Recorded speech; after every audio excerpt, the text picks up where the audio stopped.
Blog Talk Radio. Hello, everyone. Welcome to Laurie Smith on Blog Talk Radio. Good evening. It is 9:30 p.m. here in Calgary, Alberta, Monday night, December the 6th. I'm happy to be here. This is Child Abuse Prevention and Human Rights Abuse Prevention is Up to Us, 30-minute live internet streaming radio broadcast from blogtalkradio.com. And chat room is open. I put the link in there to what we wanted to continue looking at. We left off on Friday looking at a website, an awesome website called The Verbal. It's www.verbalabuse.com. Patricia Evans. And she's authored books about verbal abuse and has lots of information there. There's it's a great website. There's info on verbal abuse. First of all of her books are listed here: verbal abuse facts, announcements, media, info, newsletter.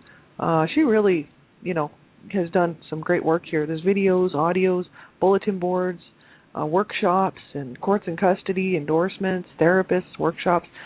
Phone consultations, books by other authors, services, support resources, and you can contact her here on the website, Patricia Evans. But it's a great website, and I hope everybody will go check it out. And we left off on Friday night talking about some of the frequently asked questions about verbal abuse, and that's verbal abuse facts, right? And we didn't get all the way through them. I don't think we'll read them all, but there's just quite a few. But I just want to look at a few of them because so many people can probably relate to this stuff, and that's the sad part, is so many people have been verbally abused in their lifetime. I would venture to say everyone has at some point been verbally abused, especially in North America. I don't know, certain parts of the world, maybe people don't do that, but I don't know because I don't live there. All I know is I've heard a lot of people verbally abuse a lot of people, and I've even done it myself. I grew up in an incredibly abusive environment where I was taught how to behave a certain way, just behaviors that were shown to me by my parents and my siblings, and I just picked them up as if they were normal behavior. And I was being abused myself. I used to verbally abuse people as a young child as well as a teenager and then a young adult. Finally, at about the age of 21, 22, I decided to start working on my behaviors. So I started this a long, long time ago. I didn't start on my healing journey. From the abuse that I suffered as a child until the age of 41. But I did start on behavioral modification. I realized that my behavior was not going to get me anywhere in life, and that I was going to spend my life being upset and uptight, verbally abusing people, getting violent, because that's how I've been shown how to behave. See, so I decided to just straighten up my own behavior, and started working on it about the age of 21, 22. And it took me a long time to work through some of it. I did it on my own, mainly just a lot of self-help, and my healing journey didn't begin for another 20 years, so that's the whole issue, right? I mean, I've spent my whole life in this stuff, and it does take time to work through some of this stuff, but the thing is that people can relate to this. I know they can, because so many people are verbally abused all the time at work. Even people at work will verbally abuse another coworker, or a manager, staff, somebody who's a supervisor of the staff might have verbally abused their staff without realizing what they're doing, without realizing the damage that they're doing. They might think it's perfectly okay, and actually it's not. It's not okay to verbally abuse anyone. We all have to be responsible for what we say. We have to be responsible for what we do as adults. There's no excuse for abuse of any kind. I don't care what it is. There's no excuse for abuse. So that's what we're going to pick up here tonight. So thanks, everybody, for tuning in. I'm not a counselor. I'm not a therapist. I don't hold any certificates in those areas. I'm just a private citizen to do my own blog talk shows. I've been doing them for a year now, a little bit over a year. I have almost 500 shows done, and for my own shows. I also do Dreamcatchers Talk Radio throughout the week, and so I do about 14 shows a week. And I just like to be another voice for survivors. I like to be another voice to speak out against child abuse. I like to be another voice to stand up for child rights and to stand up for children. So this is why I do this, And so thanks, everybody, for tuning in. I really appreciate it. It's so awesome of all of you who are listening to my shows. I really appreciate it. And, it's a big support because I wasn't sure how long I'd be doing Blog Talk Radio a long time ago, and figured I'd try it for a few months and see how it went, and it's been over a year now, so I thank you for tuning in. It's awesome. But you have to listen at your own discretion. I say this on every show just in case somebody catches the show for the first time. And, all of my topics are very sensitive, and I talk about the issues of abuse, and I don't minimize it and don't sugarcoat it to make it sound better or more pleasing. I just say it like it is. And So you have to listen at your own discretion. Some of the information could make you uncomfortable, and if you're not really sure, it's better that you turn the show off. You know what I mean? You can go listen to something else. It is truly our own prerogative. We have to know what's good for us to listen to, and you have to know yourself what you're comfortable listening to. So if you think the topics of abuse might bother you, please turn the show off or go listen to something else, because it is your discretion. And young people under the age of 18, I just ask that you have an adult okay it, that you can listen to my show, mainly because I believe in protecting children. That's what I say on every show, and it's the truth. Children have the right to protection, and you should know when there's a chat room present. You need to be very careful what you're doing. You should let an adult know what you're doing. This show has a lot of adult content on it, even though it's about mainly stopping child abuse and stopping abuse of all types, whether it's domestic violence and abuse, teen dating violence, whatever it is. I'm talking about abuse. So it's a serious topic, and some children might be just a little bit too young to be listening. I don't have any clue where the Blog Talk players are placed around. So I just ask that young people under the age of 18 have an adult give you permission that you can listen to my shows, okay? Thanks very much. So we'll get right into this. And we left off here at some frequently asked questions on verbalabuse.com, www.verbalabuse.com. And I'm not going to go back through them because we just did this on Friday night, but I wanted to continue because she says here, verbal abuse falls into many categories, including, this is where it kind of left off, abusive anger, criticizing, name-calling, threatening, and blaming. And abusive anger could be that, your partner would blow up at you, Criticizing, your partner might make derogatory comments about your weight or figure or different things like that, just criticizing you. Name-calling, your partner might call you names like a liar or a hypocrite. Threatening, your partner might taunt you and about his leaving and liking other women, or if it's a woman, she might say to her husband or partner, that she's going to leave him for another man, threatening, right? Blaming, telling the other person that their behavior was their fault. So in other words, blaming the other person, saying, well, it's their fault that they have to behave that way. Putting the blame on them instead of taking responsibility for their own behaviors, right? And so she says, it's no wonder people are depressed, right? She says, no wonder you are depressed. You suffered from verbal abuse. So she says, these categories are just to name a few. Battered women have always told me that the verbal abuse was the worst. So having experienced worse than battering, it will take time to recover.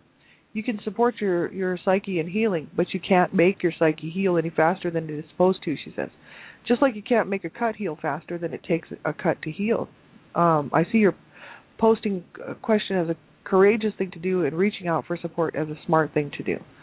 So, she's just saying that, survivors of abuse and battered women and whatnot, quite often will say the verbal abuse was worse than the actual physical abuse. And I've heard this from other people too.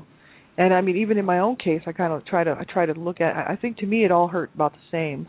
You know what I mean? It was like nothing was to me any worse. It's just that the effects from the emotional abuse last so much longer than the physical effects. I mean, I still have physical pain, but that you can take a pill, you can go to a chiropractor, sometimes you can fix these physical ailments. Not always, I still suffer from a lot of pain from, it's just chronic pain from the abuse that I suffered, as well as some car accidents that I had later on in life. And so it's just, it's continual pain. But the thing is, what really hurts is what's going on in my heart from what my parents told me, and especially what my mom told me. And that stuff, had hurt me to the very core of my being, and is really what was responsible for making me want to end my life. Because until I was about the age of 41, I never attempted suicide, because my brother killed himself, and another one of my brothers died of a drug overdose in a shelter. But he had been overdosing on drugs since he was a young guy, a teenager, and so we all knew eventually the drugs would take him, and it was just a matter of time. So I kind of, he was kind of doing a slow death, you know what I mean? He was just waiting for those pills to take him out one day, and it worked.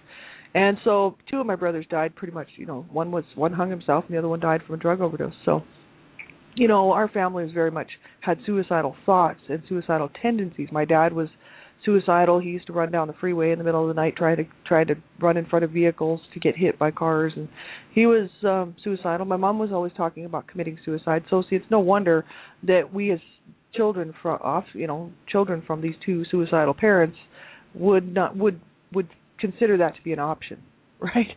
It definitely was an option in all of our minds, right? And that's very, very sad. I mean, there's a few of my siblings that I think have said that they never thought about that, and if they're being honest with themselves and honest with everyone, well, that's cool. That's great. I'm glad. But there's quite a few of us actually that out of 7 children that did have suicidal thoughts, you know what I mean? So that's horrible. Even if there was the 3, me and my 2 brothers, that's too many out of 7. And it's very, very sad what it does to people. I think the verbal abuse and the emotional abuse, the psychological abuse is what really got me. The physical abuse, I mean, it haunts me, But what really hurts my heart is the verbal abuse and the names my mom used to call me, the things that she would say to me, to hurt me. She knew she was saying them to hurt me. That's why she was saying them. See, because she knew that she would be able to do some real damage there. So, it's incredibly horrible what people have to go through and endure at the hands of somebody else or at the mouth of somebody else. Be very careful what you say around people, right? Think before you speak. You want to say something horrible to somebody, shut your mouth and take a break and think about how you would feel if somebody said that to you, right? And that's the biggest thing, we got to think about what we're doing. There's no excuse for abuse. I can't sit there and say, oh, my parents had every right to treat us like that, I mean, no, there is no excuse for abuse. I fight against abuse, and I will continue to do that until the day I die. Here, I'm going to leave this earth suit here on this planet. I will continue to speak out against abuse because it's so incredibly wrong. It's also against the law. But verbal abuse can lead to eventually to all, physical abuse, and it can also be a part of physical abuse as well as sexual abuse, because quite often when people are abusing you physically, they're not sitting there going, oh, I love you so much, and then kicking the crap out of you. They're generally calling you names, screaming and shouting at you, blaming you as a child, right? I'm talking about me as a child, right? My mom wasn't sitting there going, I just love you, daughter, and then beat the shit out of me. She was calling me every name under the sun, every name I actually detailed it in my book if you all want to check that out. Horrible names and just screaming and raging, and fuming and frothing and spitting on me. She was so she was deadly is what she was, right? I'm just glad that I'm still here. For a long time I didn't think I was glad to still be here, and I was wishing that she would kill me, but that didn't happen. So I was quite upset about it for a long time until I realized that, hey, I do want to live, and that was about the age of 20, I'd say 20, when my bro killed himself. I realized that, hey, I don't want to die. I don't want to end up like my brother, hanging myself or killing myself. I want to go on and have a good life. So I started to change my behaviors, and I realized that I was abusive too, because of what my parents had taught me how to do. So then I realized, okay, I don't want to hurt people, So I tried really hard to straighten up, and so in doing that, it made me realize that abuse is a choice, and that every time somebody does this to somebody, like verbally abuses them, physically abuses them, sexually abuses them, they're doing that because they want to. It's a choice they're making. It's kind of like, what would you like for dinner? You know what I mean? It's a choice. It's like, okay, chicken or beef? Chicken, beef, right? It's like, oh, what am I going to do to my wife here tonight? Oh, I'll rape her. Okay. Oh, I'll beat her up. Yeah, it's a choice. They want to do it. It's very, very sad. Quite often they will abuse their partners or their children and say, I don't want to do this, but you're making me do this. Now, I heard this as a child because my mom would tell me that. Not my dad, but my mom would tell me that. She'd say, I'm doing this to you because you're making me do this to you, right? As she's beating me or whatever she was doing, burning me or whatever. She'd be like, look what you're making me do. You're forcing me to do this. This is your fault, And so she would put the blame on me for her behavior because she was thinking she was trying to make it look like it was my fault that she was having to do this to me. See, there was no reason for it, you know what I mean? And there is no excuse for abuse. Quite often people want to put that blame on their partner or their children, when actually it's just their way of handling it. They don't have to hurt their children or their partner. They choose to do it, right? So it's incredibly sad that people are so sick and twisted, but that's the way it is.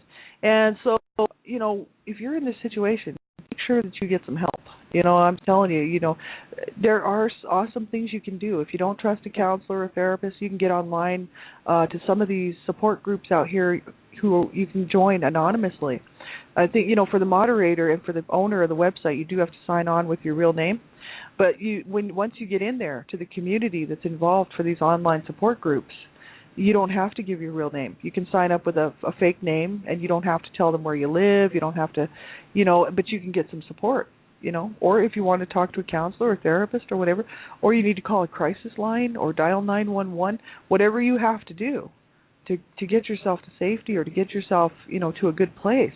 That's what you need to do, because so many people are so battered down. I know this. I grew up in it. And I know that we weren't the only family on the planet that was abused. And that's why I'm doing what I'm doing with Dreamcatchers for Abused Children. I'm the Canada Regional Director for Dreamcatchers for Abused Children because, thanks to Sandra Potter for, allowing me to take on this role and to be a part of this, because, it's very healing for me to be able to be proactive and say, look, we've got to change this. We've got to stop this. Because I know so many people out here are going through this right now. It's crazy. It's happening on every street, in every town, in every city, in every home. Child abuse, domestic violence and abuse, elder abuse, you name it. Somebody's abusing somebody, you name it. If you could videotape and video camera all the homes tonight, you'd be really shocked to see what's actually going on. I mean, there's not, out of how many families do families actually get along and treat each other decently? Very few. And I'm so happy when I hear about a family who actually gets along and, and actually treats each other well. It just makes me so happy because I'm like, my God, that's not the norm. It's really not. 1 in 3 girls, 1 in 6 boys will be abused under the age of 18 some way sexually, right? That's pretty much the stats for all abuse: physical, verbal, emotional, psychological, neglect, and sexual abuse, right? 1 in 3 to 4 girls, 1 in 6 to 7 boys. And where's it taking place? 90 to 95% is in the home, right? So you think about the domestic violence, I forget what those stats are because I don't really, I focus more on child abuse than I do on the stats for domestic violence, but I grew up in a home full of domestic violence, so that's why I talk about this a lot, because it's very damaging to children who grow up in it, you know what I mean, and are subjected to it on a daily basis or even a weekly basis. My parents fought all the time, unless we were out. Well, actually, they fought in public too. But the thing is sometimes when they would go out to somebody's home and to have a good time for the evening or something, they would behave themselves somewhat until we got back in the car to go home, and then it would all start again, right? Because my mom would prep everybody before we left to go to these people's homes, and she'd be like, you're all going to shut your mouths, you're not going to say a word while we're over there, you're going to have a good time, and if I don't see you with a smile on your face, I'm going to kick your ass when we get home. And that's the way it was. We had to shut up and smile and pretend that life was just great, you know what I mean? And so many times that's the way it is, right? Abusers like to keep everything hidden. My parents were brought up on charges, so they obviously didn't want to be brought up on more charges. People overlook the bruises on me. They just didn't pay no attention. Asked me if my parents were abusing me. I told them yes, and then just blew it off. I had families do that.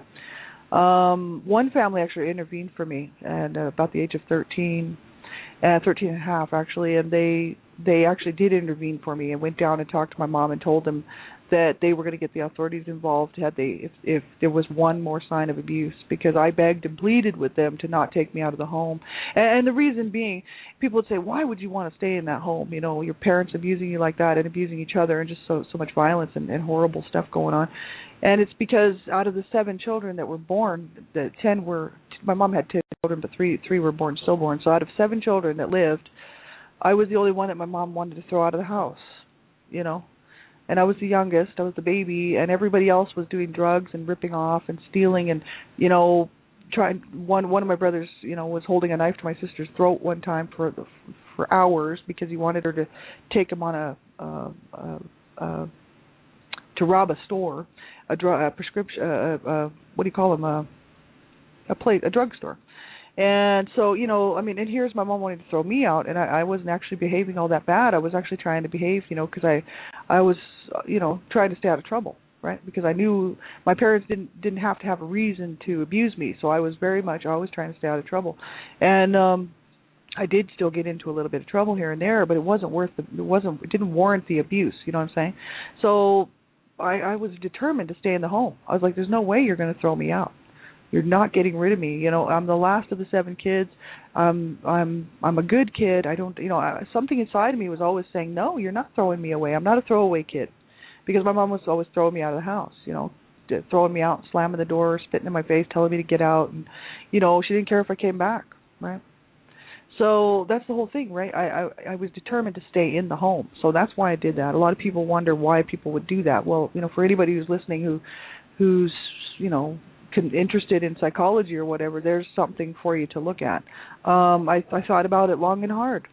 I've thought about it for years, and it came to me, and I realized what motivated me to do that. And so many times people will stay because they want so badly for, even if it's a spouse in the situation, a husband or wife who's being abused, they'll stay in the relationship because they want so badly for that person to love them that they almost feel like, no, I'm staying.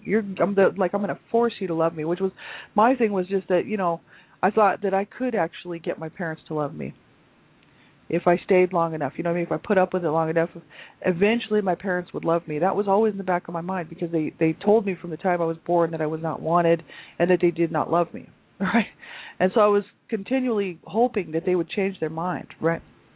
And I did become a little bit sour and bitter later on in life and realized that they were never going to change their mind about things, And that's what abuse does to people. And so whether it's physical, verbal, psychological, emotional, sexual, or neglect, it doesn't matter. It's deadly. It's absolutely deadly. And so that's why it's so important that we stop it, right? And it says, now she's got some other questions here. She says, after years of verbal abuse, the abuse turned physical when my partner tried to rape me. Now this is a question that somebody has put into Patricia Evans, right? She got this from iVillage, right, .com. And you can go to this website, www.verbalabuse.com, and check these questions out. They're quite interesting. So after years of verbal abuse, the abuse turned physical when my partner tried to rape me. He has been in counseling, but now that he knows more about abuse, he accuses me of abusing him. His counselor told me he can change with time, therapy, and will, but I don't believe he wants to change. If he's acting this way while he's still on probation, I shudder to think how he'll be when he no longer is. Am I just being paranoid? Can an abuser really change? Now, this was a question presented to her. And she says here, Patricia Evans says her answer is, it sounds like he can't really hear you. It sounds like he doesn't get that his behavior that got him into the courts was extremely hurtful. Sounds like he is blaming his current aloneness on you rather than taking responsibility for the results of his action. Most abusers take years to change, and most women aren't turned on to anyone they've been afraid of, and that's just the way it is. It's a natural protective instinct. Women aren't likely to want to have a child with a controller. It's a commitment to a life either of pain and suffering or divorce and possible difficulty with custody. I think that the instinct to stay away from an abuser is built into the survival of the human race and well worth attending to. It says women ignore this instinct at their own risk and sometimes put themselves at risk just to placate the person who has abused them. So, that's just the thing. Some people, even though, that's what my parents did, they were told to go get help, they were told to go get counseling, they were brought up on child abuse charges, they went to the courts. My mom pleaded and begged the courts that, to please let her keep her children, even though she didn't want us. She didn't want to look like a bad mother, right? Because her mother was a murderous, horrible woman, my grandmother, and was responsible really for one of her son's death. And so my mom didn't want to look like this horrible mother, so she was pleading with the courts, let me keep my children, I love my children, because she was always trying to make my dad out to be the bad guy, see?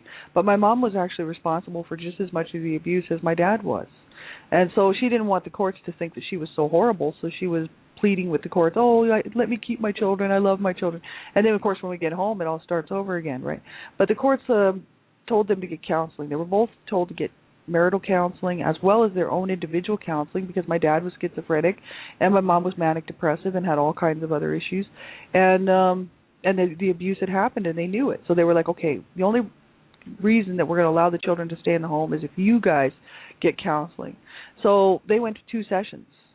That's it. And then they continued to blame each other and to abuse each other and to abuse their children for year after year after year after year after year. And this is what people will do when they don't want to take responsibility for what they're doing, and they don't want to take responsibility for their own actions, and they think that what they're doing is perfectly justifiable. That was my parents. 2, I guess what you would say, average abusers, right? I mean, this is really pathetic, but this is the truth, and this is how people are. And if you're in a relationship, you need to know that you have rights. If you're being abused, do not allow it to happen. And if you have to get out, then you have to get out. But you have to save your life, and really, ultimately, it is up to you as an adult. You have to make the decision. You're the only one that can to save your own life, right? So, and if you have children in this situation and your life is in danger, you really owe it to your children to get some help and get your children some help. But I mean, it's harsh. I would say talk to a DV counselor, talk to a domestic violence counselor. There's all kinds of great websites out there. Domesticviolence.org. There's the National Coalition Against Domestic Violence.org. There, you name it. There's just tons and tons of information out there on websites that are geared up for domestic violence and abuse, and you can quite often talk to somebody anonymously through there. They'll have 1-800 numbers where you can talk to someone anonymously just to get some information on what you can do to help yourself, Make sure you do reach out and get some help. If you can't get a hold of those online, call a crisis line, call a domestic violence hotline, call 911 if your life is in danger. I'm serious, because you need to save your life, man. I'm telling you, don't allow yourself to be killed and murdered at the hands of someone who's supposed to be loving you and caring about you and doing right by you, not killing you. And if you're being abused, don't allow it to continue. Get some help. You know what I mean? Like, oh my God. This is so pathetic that this is happening, and every night and every day we lose people because every day someone's killed and murdered at the hands of their partner. And every day so many children are killed at the hands of their parents and caregivers and other sick individuals who get a hold of children, right? Child sexual predators and other, violent predators and sick people, right? Horrible. Never should happen. They don't have any right to do that. And I hope we can get some stiffer laws. I really do. I'm not a lawyer and I'm not into the laws, but I am totally pro-law. I'm totally pro-government, because obviously we need laws and we need the government because people don't have the sense to govern themselves because they're so sick and twisted. So, hey, I'm all for the law and I'm all for the government. But I say tougher penalties, and I say unified across the nation. Every state the same. That way, if you kill somebody in one state, you're not going to get off easier than the guy who killed somebody in the next state over, or the woman, right? Because women do kill people too. If you're a woman who's murdered somebody, you won't get a lighter sentence just because you happen to live in one state. Whereas if you live 2 states over, you'd get a life, right? It needs to be unified. It needs to be stiffer punishments, and we need better programs for these kids out here who are being removed from their homes. Thank God they're being removed from their homes. Thank God. But you know what? Where do you put them? Abusive foster care systems? And hey, not all foster parents are abusive. There's some awesome people out there helping kids out. But we know that the system needs help. We know that there's not enough money being pumped into this thing, even though there's $105 billion annually being pumped into because of child abuse. It's not being pumped in to stop child abuse. It's just we're spending $105 billion a year because of child abuse. Well, why not spend, $700 billion and work to stop child abuse, right? That makes more sense to me. But the whole issue is that, whatever you can do to save your life. I mean, this is so important. Everybody, make sure that you do get some help, and if you're suffering in this and you're being abused, get some help. If you know of a child who's being abused, you have to do the right thing. If you know the abuse is happening, and you don't report it, that's against the law. You have to report it. And if you suspect abuse, don't investigate it, just report it, because let the professionals investigate, you know what I mean? Let the people who know what to look for and who really know how to get these people, right? If you can mess up a case if you don't know what you're doing. And if you don't report it properly, you can also mess up a case. Well, the information might be thrown out of court, and then the child might end up back in the home, and then sometimes they're killed, right? So you don't want that to happen. So I would say get the information, and learn how to protect yourself, learn how to protect your children, and learn how to protect other people's children, right? So important. So thanks, everybody, for being here. We've got a minute left, and we'll finish this up, verbal abuse up Wednesday night, and then we'll move on to another topic. But thanks, everybody. I really appreciate you tuning in. I'll be back on tomorrow morning, one child abuse survivor to another, and one more article on this website, angerresources.com, and then we'll be moving on from there as well. So we got some new topics coming up. But really, I appreciate everybody tuning in and really being part of my healing journey. Thank you so much for being here and supporting what I'm doing.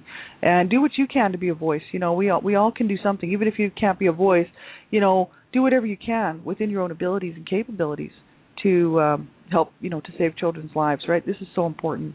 And to support programs that are working in your own local areas, as well as if you want to get involved and help Dreamcatchers for Abused Children, you can get a hold of us, www.dreamcatchersforabusedchildren.com, and, do whatever you can within your own abilities, to help to work to stop this and to set up the programs that are going to work, because there are programs that do work, they're just not funded.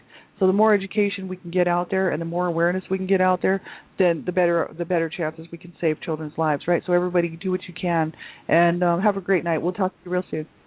I'll be back on, tomorrow night as well on Dreamcatchers Talk Radio at 10 o'clock p.m. Eastern Standard Time. And then, with Elizabeth Brawley. We'll be doing we'll be talking about the child abuse headlines. And so have a great night, everybody. If I can get you the information, let me know. Just give me a shout here on Blog Talk Radio or Facebook. Take good care of yourselves. Bye-bye.